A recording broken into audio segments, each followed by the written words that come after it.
Joining me once again here on the Knicks Film School pregame show, back after just 9 games. I wonder if anything's happened for either team that is substantial over the last 9 games. From the How Bout Them Celtics podcast, as well as from the blog, the well-known SB Nation blog, Celtics blog, Mr. Jack Simone. Welcome back to the Knicks Film School pregame show. How are you, my friend?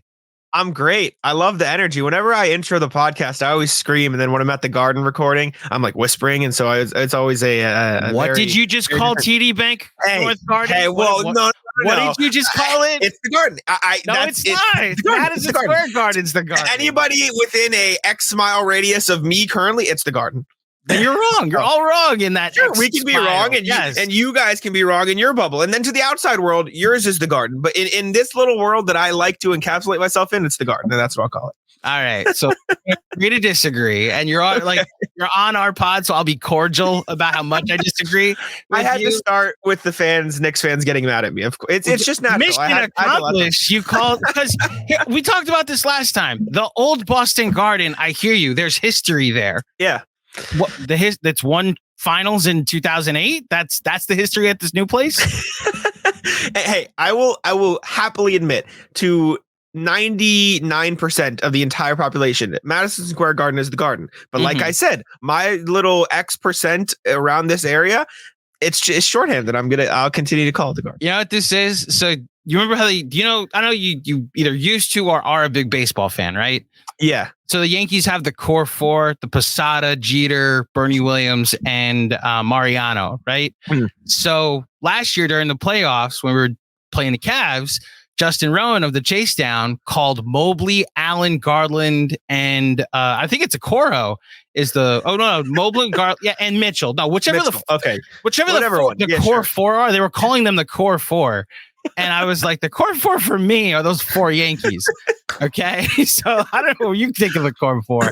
Well, granted, everybody, that was 10 years ago in a different sport. Yeah. So who knows? Well, I mean, it's to say Heat fans will say, oh, it's the big 3, but is that the big 3? What's the actual big 3 here? That actually is a good example. When I think big 3, I think Pierce, Garnett, and Allen. What I thought the Heat were the Heatles. The Heatles was the big 3 on steroids, So, okay. I think we found a way to get to common ground. The pod is back on track. Madison Square Garden is the only Garden. Glad we came to that agreement. All right. Jack, how are you? How is life covering the Celtics, a team that has an insane net rating out of their starting 5, but the most recent Celtics game I watched, I know they played Toronto last night, not last night. Who they just played? Oh yeah. Last night they blew Toronto out. Yeah. Okay. So they just blew Toronto out. And the game before that, though, they played the Sixers, a game I caught the end of, and the Sixers impressively come away with a W. So I know how fans are, and I know how we can magnify the little things, especially when you're in a season that there's one absolute outcome that has to happen here.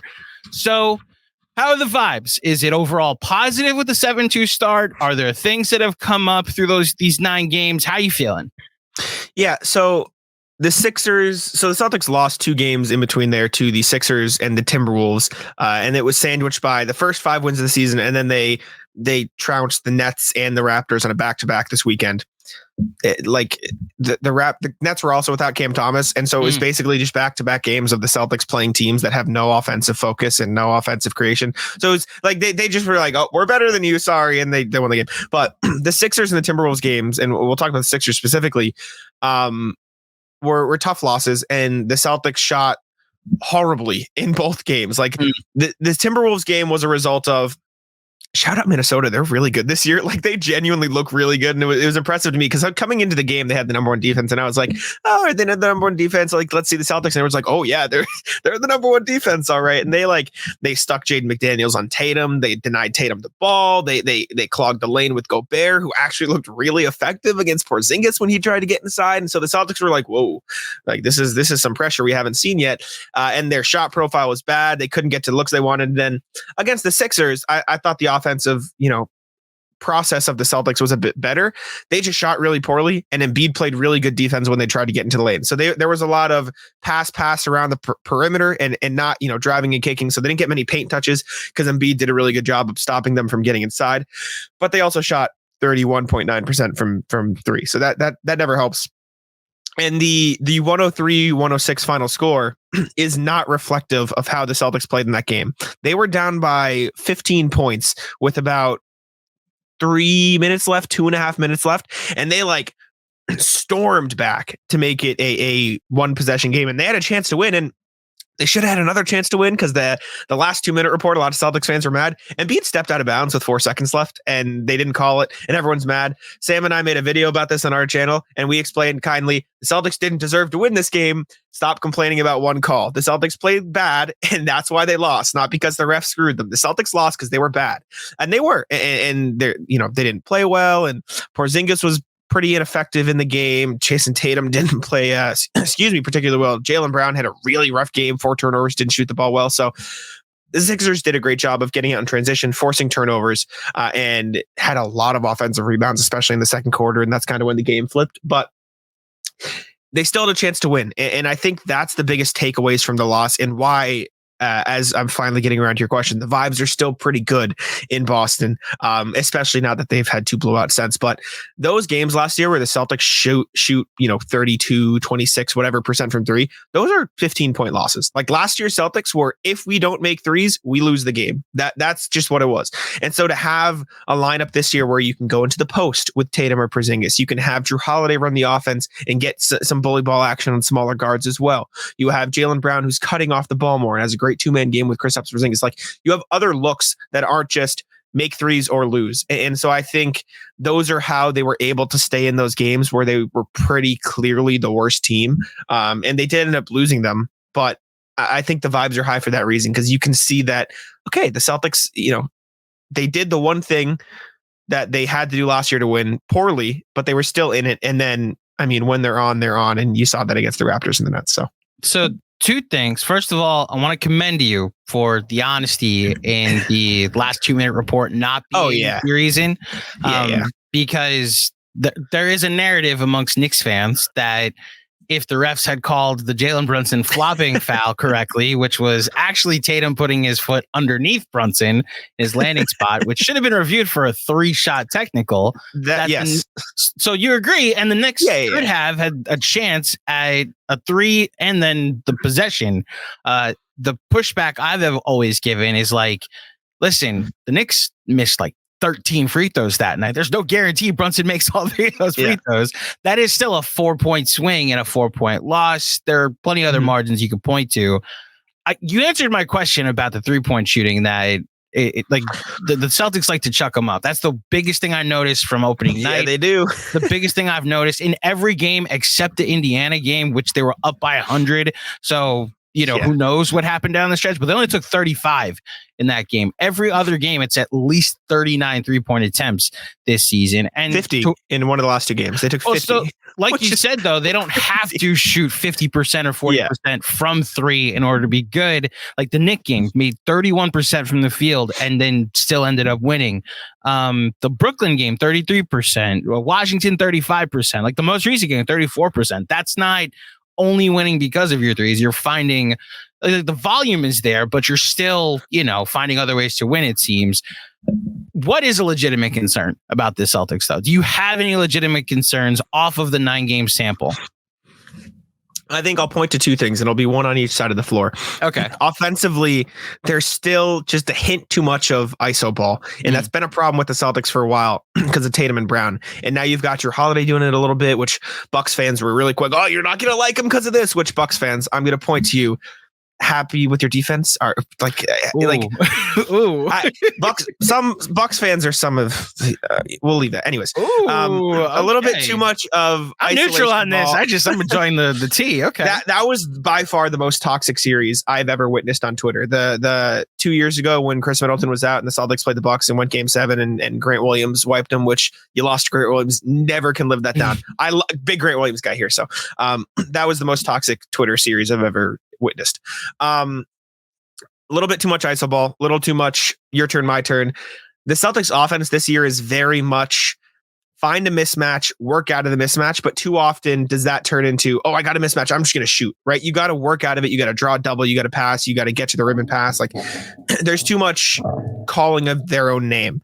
And then defensively, the way they play is Kristaps in the drop, and it got exposed, or it has been exposed before, by just, forcing him to play at the level and forcing him to come up out of the paint. And he's not the quickest there. And so I think that's a potential flaw, but also, as I think the Knicks game, the opening night was a good example, the Celtics defense is very Kristaps and drop, and then we're going to guard 5 guys with 4 guys. So we're sprinting. Everyone's running. Everyone's, getting around and switching and helping, and they're full court pressing a lot this year. And it does lead to some open threes, as you saw against the Knicks. And so I think that's a problem. And through the first 2 games of the season, the Knicks and the Heat shot 45% from 3 against the Celtics each, because they got a lot of open ones, because the Celtics were scrambling. So I do think that defense can be successful, because it has led to a bunch of turnovers, and they can get in the break, and they like to play fast because of that. But I do think that's a potential weakness of it that they have to watch. So I'll say ISO ball on offense, and then the potential to give up too many open threes / Kristaps is supposed defensive limitations, even though I think he's a really good defender when they put him in the right spots. The right spots, not at the rim though. You're pointing to, like you said, we're guarding at the level. And I think he's better in drop around the rim. I think he struggles a bit more when you force him to the level. Although it's weird, because he can trap. And in the preseason, I asked him about it, and he's like, "Yeah, Joe Mazzulla has given me freedom to trap when I see fit."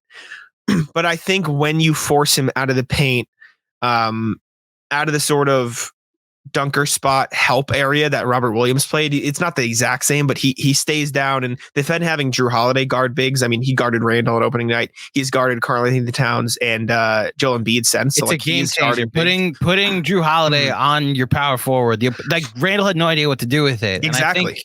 I want to say it contributed, because Julius Randle got off to like a historically bad start across the board. He was 1 for 10 against Drew Holiday. 1 for 10 against Holiday. As a result, I don't know if that put him in a funk. Again, baseball, when you face a good starting pitcher and then suddenly your swing is off for the next week and a half. With Randall, he faced Holiday and then just was off with his shooting. Now, there's other things, his ankle, but that was our biggest takeaway, or at least one of the big takeaways from that night was, this is working if Holiday's going to be able to guard 4s the rest of the year.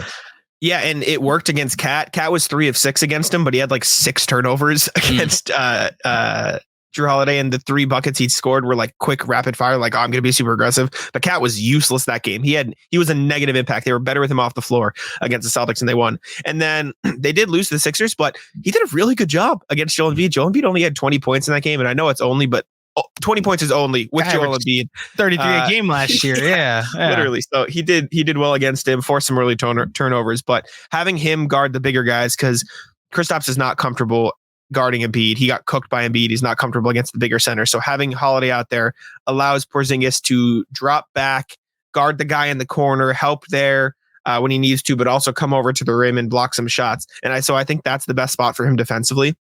When you force him to come out of the paint, you're playing a center who can shoot, where he's not going to always be back there. There's no clear limitation in terms of a 3-point shooter. There's no non-shooter on the floor for the other team. He's going to have to come out to the perimeter a little more, and then he can get beat off the dribble too easily. And so I think that's the one limitation I'd watch out for defensively for the Celtics. So those are the concerns, if there are any, through 9 games. Let's talk about some of the good things about the Celtics. My goodness, this starting 5. So I've got cleaning the glass up in front of me. In 247 possessions, the starting 5 of Drew Holiday, Derrick White, Jaylen Brown, Jason Tatum, and Kristaps Porzingis are a plus 42.4. They're averaging 129.6 points per 100 possessions, with an effective field goal percentage. I rarely see this, because I'm usually looking at Knicks stats, but in the 100th percentile of 66.4 in effective field goal percentage. My inclination is to ask the question, what the hell? But I guess because we had said this when we did our first pod, that I noticed during the preseason, there's an unstoppable thing here if it's working or when it's working. So I guess my question actually is, how sustainable do you think, not plus 42.4, but is that always going to be the bread and butter that you go back to when the times are bad, that it's I don't think anybody's beating the starting 5?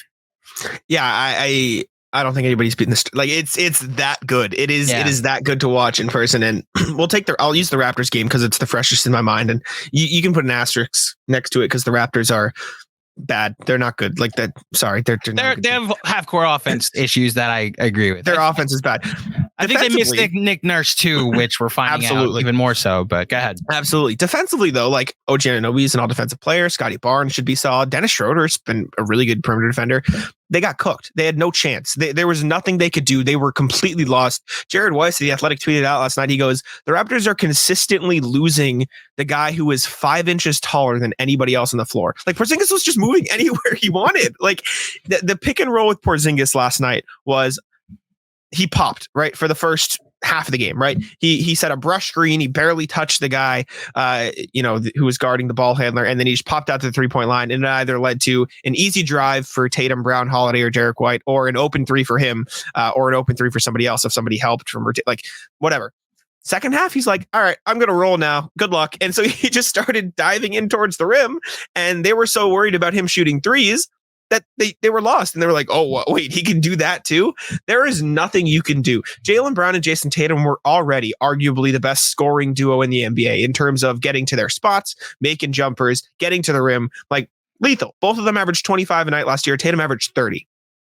Pair them with somebody in the pick and roll who averaged 23 and 8 last year, can shoot, can, play around the rim, can post up, which he's been doing a lot this year, and just bullying smaller defenders, which happened a lot against the Nets both times they played him because Nick Claxton was hurt, and can also just act as a lob threat. Like, what are defenses supposed to do? And then you add in Derrick White, who is, in my biased opinion, probably the best role player type guy in the NBA. Like, he defends at an all defensive level and he shoots 40% from three. There is not much more you need from a guy, right? And I'm very high on Derrick White. I think he is like closer to an all-star than a role player. I'll put it that way. Like he plays in the role of a role player, but like, I'll put it this way. The fact that he was left off top 100 is maybe the most obscene thing I've ever seen. We have a similar frustration with Quickley where like Emmanuel Quickley is like you put Derrick White. We will obviously vouch for Emmanuel Quickley in that sense of best role player in the NBA. And to your point, like we were talking about this during one of our watch alongs the other night about Derrick White. Shout out to our stat guru XJ, where he thought White is actually the second all-star that the Celtics should consider. I do think there is something to be said about like role players performing and like primary players that teams built like game plan to stop on offense performing. Sure. But I agree with you. The impact that Derrick White provides is very clear. Absolutely. Absolutely. And then when you combine that with the ball handling and offensive presence of Drew Holiday, with the pick and rolls that Porzingis is running with two of the best offensive players in the NBA, like even if you are the best defense in the NBA, the Timberwolves, right? They did a great job of stopping them. It's not like the Celtics were just completely lost. And that was the first time they were actually like, okay, wow, this is a defense that is really like giving us a lot of trouble. We don't know what to do. And they shot really poorly. And a lot of that was them, like they just missed shots. Like Sam Hauser shot poorly, like they missed shots. And it, like a lot of the Celtics offensive woes will come because of their own mistakes, because of their own, oh, we didn't pass enough this game. We didn't hit our spots this game. The Timberwolves were a perfect example of team found a way to slow them down. But like, I mean, you read the stats, like the Celtics offense, the way they move, the way they play, how much talent, like they traded their two non-shooters in Marcus Smart and Robert Williams for two guys that shoot 40%. And it's just good luck, NBA. Like, see you later. So you bring up the Timberwolves game. I'd even go to the Knicks game. Like I thought the Knicks played them well, and the Knicks 3-point shooting kept them in the game despite some horrific 2-point shooting. But like the majority of the night was like they're just chucking threes and they're missing them tonight. So I almost wonder, do you think the strategy on how to beat the Celtics as far as slowing them down is just like hope they missed? Is that actually the game plan against the Celtics, or is there another way you fear that they could be, that this specific starting five could be, have a bit of a kryptonite? I think that's probably the easiest way because the Celtics did shoot very bad, very poorly in the Timberwolves and Sixers games. I think denying Jason Tatum the ball, which is what Jaden McDaniels did, is a great way to slow it down because as great as the Celtics offense is, Tatum is on another level. And last year he was on another level. Wow, I can't speak. If last year he found a new height, this year he's on like the sun, right? Like he is completely diversified his offensive game. There's a chart on Twitter. If you search Tatum shot chart or whatever, he went from like shooting only layups and only top the key wing threes to he's posting up. He's shooting mid-range. Last night against the Raptors, he pump faked a contested three that would have been a shot last year, stepped in, took a midi, and of course it's cash because he's Jason Tatum. So denying him the ball and forcing the offense to run through Jaylen Brown and Drew Holiday is probably the best bet. That said, those are also two all-star players. So it's not perfect, but I think the best way to guard the Celtics is deny Jason Tatum the ball and clog the lane, which is, again, what the Timberwolves did, because then Tatum can't be in the action, which is like, that's their best form of offense anyways. And then they can't drive and kick, which forces them to pass a lot of around the perimeter. And then you're just not going to get as good of a shot that way. So I think the Timberwolves probably had the best possible way to guard the Celtics, and the Celtics were still kind of in that game too. So then hear me out. Then we'll do the Knicks portion of the pod now. If you're using Quentin Grimes or Josh Hart or like quickly off ball to deny Tatum, right? You want to talk about stopping teams from getting to the rim. Now, granted, according to Cleaning the Glass, again, just going by the computer and not the actual games that I'm watching. So you can tell me if this isn't a fair thing, but they're not like their rim frequency for the Celtics is 31%, which is like in the 30th percentile in the league. So they're not attempting shots at the rim as often as other teams are. So if the Knicks, already one of the best rim protection teams in the league, one of the best rebounding teams in the league, have options to deny Tatum, is it fair for a Knicks fan to believe that they match up well against the Celtics? Not they're better, not they can beat them. They match up well against the Celtics. I think the Knicks do match up well with the Celtics, just in the sense that they don't, and I think I talked about this before opening night, they don't really have a super clear defensive weakness. Like the best one you can argue is Jalen Brunson, but even he's strong for a guard. And so I think, man, real quick, not to interrupt you, but this season, it's not even like he's not a stopper at all. Yeah, what he's doing with drawing charges. And one of the funniest jokes I think I've ever heard happened the other day. Shout out to our boy Mensa, who was in a Twitter space and someone said about Jalen Brunson, like, defense is like fatherhood. Sometimes just being there is enough. And Jalen Brunson is in every passing lane. Like he's drawing these charges. Like you're going to have to score, like go at him. He's not going to lazily be like, it's not the Trae Young defense where it's like, oh, I just got to go around this and I'm good. It's like Kyle Lowry. I mean, the annoying honestly, yes, it's not. He doesn't have the hands of Kyle Lowry because Kyle Lowry will strip you but he almost still counteracts it by forcing a turnover with these charges. He leads the sport in that. So he's using his physicality to force turnovers on defense instead. Yes. Yeah, and I think that's why the Knicks probably do match up pretty well with the Celtics. Like you stick Josh Hart on Tatum or RJ Barrett or just a tall, strong defender on Jason Tatum, and their only job that game is don't let Tatum get the ball. Like as much as you can, don't let him get the ball. Do that, then you guard. The tricky part then is like if Mitchell Robinson is guarding Kristaps Porzingis, Joe Mazzulla will just be like, all right, Kristaps, don't go in the paint. Like, hit the 3-point line, right? And then you're stuck with that. The counter to that is, okay, Tom Thibodeau, break out a zone. See how the Celtics handle zone, because the Celtics have not played well against the zone in the past. And I get the hesitancy because then you No, it's not even a hesitancy. I would love if that was in their game plan. They just don't do it. Like I don't know if Tibbs has ever run his zone. That's an Eric Spoelstra thing. That's an Eric Spoelstra. Yeah. But no, I think maybe you put. I think that's the only trouble with the Knicks matchup is where do you put Mitchell Robinson? And this isn't like Mitchell Robinson's a bad defender, but the Celtics are just going to space the floor. They're just going to 5 out, and there's not much you can do. I forget. I want to find it so I can give them credit. But there was a great thread on Twitter today that was breaking down the Celtics 5-out offense, and it was just a lot of, okay, everyone space the floor, and then we'll set screens for each other, and we'll move around the perimeter, and like Jakob Poeltl was toast.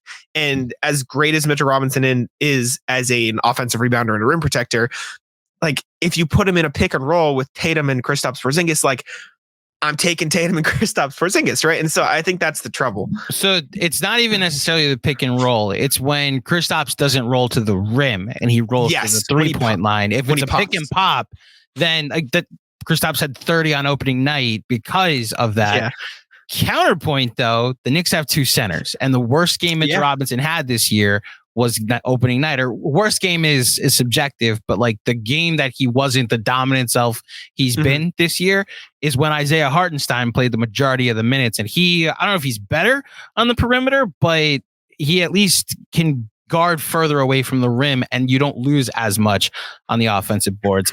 Look, I think these two teams match up well. The most encouraging thing about the Knicks is the two quote unquote contenders in the Eastern Conference so far this season, Milwaukee and you guys. The Knicks were up in the fourth quarter with, God damn it, if they just made free throws. If they had like league average from 2-point and league average from the free throw line, I think the Knicks win by double digits. But like, who knows? If they had, like, they were in it in the fourth quarter against the Celtics, and if the Bucks thing is a whole different converation. I watched the Bucks game. That's what I meant. Yeah, RJ was out, and Julius Randle. Yeah, well, I'm glad you figured it out, Julius. Okay, that's all I'm going to say. That was a very dark night for a lot of Knicks fans. But like you said, there's very few weaknesses on this team, which is why I think the Knicks' depth can match up well with the Celtics' overall talent ceiling. That's why I think this is going to be a good game on Monday night. Who knows? Maybe the unstoppable version of the Celtics shows up and the Knicks get blown out for the first time this year. But we'll see. Last question. And because I told you I want to get you out of here quicker because we had you on recently and I asked so many questions then. I've been doing this thing with co-hosts. I said like an evergreen segment and I asked about the Mount Rushmore of greatest Celtics ever. I landed on a better one. And now I actually want to ask it to you. So the Mount Rushmore of rivals. So the dates you circle on the calendar, the Knicks and Celtics, like the Celtics clearly are one for a lot of Knicks fans. I gotta be honest, not as much for me. They end up because I need to include 4 and the New York Boston thing is a thing. But like Miami is on the schedule before the Celtics. Indiana is on the schedule for me, at least before the Celtics. But I guess Brooklyn and Philly are part of the conversation with the Knicks. But like, there's a clear New York Boston thing, like I mentioned. For you personally, who are the 4 teams that you circle this date on the calendar? Man, I can't wait until we play X. Okay, so I think the key here is for me because in the world of Celtics, which I'm sure answer it both ways. Too. Like, again, I have no animosity toward the Lakers, but there are Knicks fans that are like, it's a rematch of the 69-70 finals. Like, all right, You'll get Celtics fans who are far older than I who will say, how can you not have this team? I'm going to answer me first, and then I'll try to guess what I guess the general Celtics fan like. Yeah. For example, a lot of older Celtics fans would be like, Pistons. Pistons have to be on there. Screw the Pistons. But like, come on, the Pistons aren't on there right now. Like they're just not. They're not a part of it right now. Lakers have to be on there for the Celtics. It's just duh. Have to have the Lakers.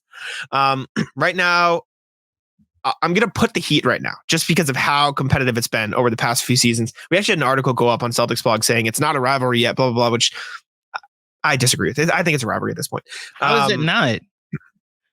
You even have the fact that both teams have beaten each other. That's like the definition of a rivalry. You know. Listen, shout out to Oliver. Love him. Great guy. Writes for a Celtics blog. He made a good point. He made good points too. He was like, "What's the point?" It was. I read it and I forget. It was basically just like it hasn't gone on long enough yet. Like it's not the same thing. It's like it's not yet. They've run into each other a lot, but it's like I don't know. It was kind of like wishy-washy. It's a rivalry in my mind. It's a rivalry. Yes. I think it's a rivalry. So Celtics, Lakers, Celtics, Heat. I'm going to say Celtics 76ers as well, just because I think I have a lot of respect for the Philly fan base. They're some of the best fans in sports. Now, some Celtics fans can make the joke, well, is it a rivalry? The Sixers never win, which true. They don't win. Like the 76ers haven't beaten the Celtics in the playoffs since what? Like 80s? Like it's been a long time and they've played each other a lot since then. But whenever they play in the regular season, as evidenced by the loss the Celtics took to the Sixers earlier this season, it's a good game. And honestly, I was saying this on How About Them Celtics. I don't really like outside of the fact that it is a rivalry and I don't love Nick Nurse. Like I don't really hate anybody on that roster anymore. Like James Harden's gone. Cool. I like Maxey. He's cool. I respect Embiid. Like he's a good player. You know, Tobias Harris is fine. Like I don't have a deep hatred for anybody on the roster anymore. Harden was just James Harden. The last one, the last one's tough because I'm going to say it's the Bucks just because of how good they are right now. Just because I think it's not necessarily a rivalry in the sense that, they played each other a million times, blah, blah, this. There's that series in 2020, which I alluded to earlier, which is there. But it's also just the general idea of every season for the past X years, it's Celtics and the Bucks atop the East. These are the two best teams. Let's see how they play. And so you have that juice from both fandoms. Like, okay, yeah, this is probably our competition. Obviously didn't happen last year because the Heat were like, haha, we're here. And they just kind of ruined everything. Which shout out to the Heat. They're cool. Whatever. You do not have to shout out the Miami Heat on this podcast, my friend. I promise. Yeah, okay. We will be okay. I Miami Heat can go to hell forever and ever. I'm right there with I wipe it then. I wipe it. I get rid of it. But I'll probably go those just because like the Bucks are kind of the widely viewed as the Celtics' top rival in the East, but I'll go with those. And then I guess you say, maybe the Pistons, maybe the Nuggets, because they're like, this is probably the next best team. So there's that. And also, before I forget, Esfandiar Baraheni. I'm sorry if I mispronounced that. That's the guy who had the thread with the Celtics 5-out offense. I didn't want to not credit and just like say it, but like it was a really good thread. So go check it out if you want. Anyways, yeah, those are rivals. Sorry, I'm rambling now. How far did the Brooklyn thing get into rivalry status? Because like both teams did play, like the Kyrie stuff obviously is a thing. They played each other twice in back-to-back years, and like Brooklyn just like couldn't get out of their own way until they disassembled. So how much, like the Celtics did make it into the Mount Rushmore for a year or two, right? It was definitely there. Like you see, Kyrie's annoying. He's there. The Nets, they obviously played each other in the playoffs back to back. I will say the first year the Celtics started Jabari Parker in a game. So come on, like let's be a little realistic in terms of how even those matchups were. And then the next year the Celtics spanked them. So it was there for like 2 years, but at this point it's kind of like in the past. That's how I like to think of rivalries. Like as much as you can say, this is really cool, they're playing the Pistons, haha, from the 80s. Like, I'm sorry, the Pistons are bad. Like that's not a rivalry anymore. So that's kind of how I look at it with the Nets. Like the Nets, I don't dislike anybody in the Nets, but they're just not very good right now. So I don't really see it as a rivalry anymore. But it was definitely there. I would probably put them on instead of the Bucks for those 2 years, just because of. Actually, but that's tough though. They were in the conversation at the very least before. Yeah, for sure. I'm reading Oliver's article now. Like, no disrespect to Oliver. This is wrong. So I just don't shout at Oliver, but yes. I just don't think Celtics Heat is there yet. In Boston, we take our rivals very seriously. The Red Sox have the Yankees. And so I think the thing that he's trying to make is they're not their number. No, it's that they're not their main rival. Okay, sure. Like I can get there with that, but he does list like you said, the Lakers take the cake historically, and the Sixers hold the belt now. I'd even say that maybe because you play the Sixers more often during the season, I can get there. But I would have thought actually having to lose, like experience defeat at the hands of the rival, makes the rivalry much more heartbreaking, So with respect to Oliver, I think the Heat are your rival, and I think they currently have the upper hand in the rivalry. I think they're there. Because you want to talk about history, like if you want to go Yankees, Red Sox, whatever, like there is the big three Celtics that like tried to dethrone the Heat during that stretch when LeBron was in Miami. Like that's a thing too, Definitely. It's just so weird with the Heat, and I'm sure you experience this too, because like they're not there for the regular season. It is a playoff rivalry, and that's it. So it's like it's a rivalry for 2 weeks out of the calendar year, but the rest of the time it's like, are the Heat gonna play? Are they gonna be real? And then they're always there, but like you never know because they don't like show it until they show it. I was talking to Ty Windish of the Eurostep that covers the Bucks, right? So we both had the conversation. I'm sure you and I think we mentioned this the first time too. Yeah. All three of us just looked up at the end of the playoffs like, how do you lose to this team? Like, wait a minute. Like, you go through a series against the Heat. There are nights you execute and you look like the better team. There are moments of games you lose that you're like, this team can't score on anybody at the moment. Yeah. And then you look up, they have more points than your team. And it's just like, how did this team beat us? Caleb Martin, man. Caleb Martin, Max Strus, Gabe Vincent, the ghost of Kyle Lowry. Like, all of it led to this playoff run that... every Heat fan, like I can't wait to talk to my buddy Giancarlo when the Knicks play the Heat on Thanksgiving and be like, yeah, I know you guys are kind of sleepwalking through the regular season. I'm going to look up in 6 months. You'll have 35 wins. I'm going to be terrified that this 10 seed is suddenly going to turn it on and waltz their way back to the finals. Yeah, it's an unbelievable. It's an experience that few teams can share to be afraid of a lower seed. And that's how I think the Celtics would rather play the Sixers or the Bucks in a playoff series than the Heat. Like Celtics fans would rather play the Sixers, the Bucks, or any, like the Heat might be the team they want to play the least in a playoff series at this point, which is maybe Oliver should have included the line. They're not the rival, they're a boogeyman. Like, sure. Yeah. It's less about the rivalry and it's more about like, I'm terrified of this team. They annoy me, Exactly. Okay. All right. You're off the hook now, Oliver. Okay. At this point, maybe we'll get you on to have you to defend for one of the future. Definitely. Oliver's a great guy. Recommend. Jack, as always, my friend, thank you for coming on, helping me preview a Knicks Celtics matchup. Before you get out of here, but plug away all the stuff where people could find your work. Yeah. You can find me. Me and Sam LaFrance host a podcast called How About Them Celtics. That's on Spotify, Apple, and we're on YouTube as well. And then all my written work is on Celtics blog, which is just celticsblog.com. You can find it there. But yeah, thanks, Andrew. I appreciate you having me on. Last time I was here, we got some Knicks fans in the tweets and the replies saying, this guy, don't like him, but if GMAC is vouching for him, then he's cool. So I appreciate you for vouching for me. Yes, I vouch for Jack. He still doesn't know which is the correct Guardian, and he picked the wrong Sixth Man of the Year, but he knows ball, and that's like a prerequisite for coming on this podcast. So thank you, Jack, as always, for blessing us with your knowledge. Thank you. Yeah, of course. Anytime.